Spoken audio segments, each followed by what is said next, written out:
Hello students, welcome to e-learning class.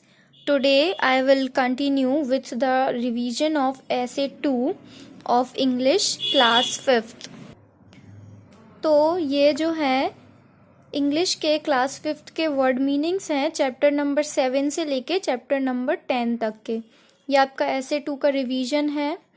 तो इसके जो सारे वर्ड मीनिंग्स हैं वो मैंने एक साथ लिख लिए हैं और आपको भी इसी टाइप से सारे वर्ड मीनिंग्स अपनी रिवीजन कॉपी में लिखना है। चैप्टर 7, 8, 9 और 10 आपको फाइनल एग्ज़ाम में आएगा और जो पोएम्स हैं इन चैप्टर्स के बीच की यूनिट नंबर 4 की और 5 की वो भी आपको एग्ज़ाम में आएंगी। तो ये जो फर्स्ट दिया है यू नेवर नो मीन्स कि आप श्योर ना हो कि आगे जाके फ्यूचर में क्या हो जाए। सेकंड है ट्रेमर्स। ट्रेमर्स का मतलब होता है कि जो शेकिंग मूवमेंट होता है, मीन्स जो झटके टाइप लगते हैं एक अर्थक्वेक आने की वजह से, उसको ट्रेमर बोलते हैं। थर्ड है अर्थक्वेक। अर्थक्वेक होता है भूकंप, जिससे कि जो ज़मीन है वो हिलने लगती है। और फोर्थ है स्टडी। स्टडी का मतलब होता है स्ट्रॉन्ग और हार्ड। फिर फिफ्थ है ट्रेम्बलिंग।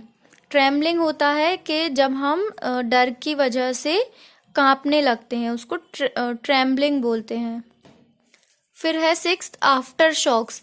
आफ्टर शॉक्स क्या होता है कि जो छोटे छोटे झटके लगते हैं जिनके बाद बड़ा अर्थक्वेक आ सकता है।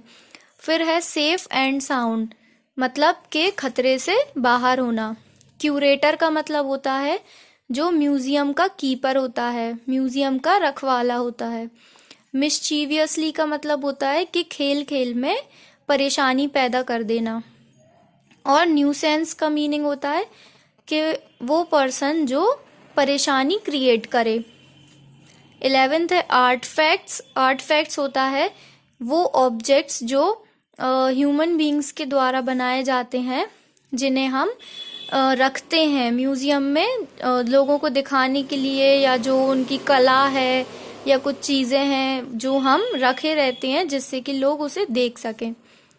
फिर है एक्विटेंट। एक्विटेंट का मतलब है किसी चीज़ से अवेयर कराना, मतलब कि किसी चीज़ के बारे में जानकारी होना। और फिर 13th है चोकर। चोकर होता है नेकलेस, जो गले पे फिट आ जाता है, गले से चिपका हुआ नेकलेस होता है, उसको चोकर बोलते हैं। फिर नेक्स्ट 14th है जेम स्टोन्स। जेम स्टोन्स वो स्टोन्स होते हैं जो बहुत प्रीशियस होते हैं, जिन्हें ज्वेलरी में लगाने में यूज़ करते हैं हम। जो ज्वेलरी होती है उसमें जो स्टोन्स लगे होते हैं, प्रीशियस और सेमी प्रीशियस स्टोन्स, बहुत कीमती जो स्टोन्स होते हैं, उनको जेम स्टोन्स बोलते हैं।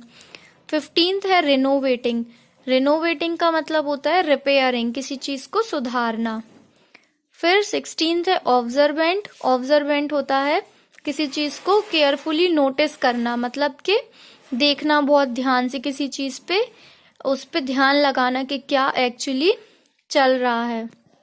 तो ये 16 वर्ड मीनिंग्स हैं, इन्हें आपको रिवीजन डाल के अपनी जो रिवीजन रजिस्टर है उसमें ये सारे नोट डाउन करने हैं और इनको लर्न भी करना है।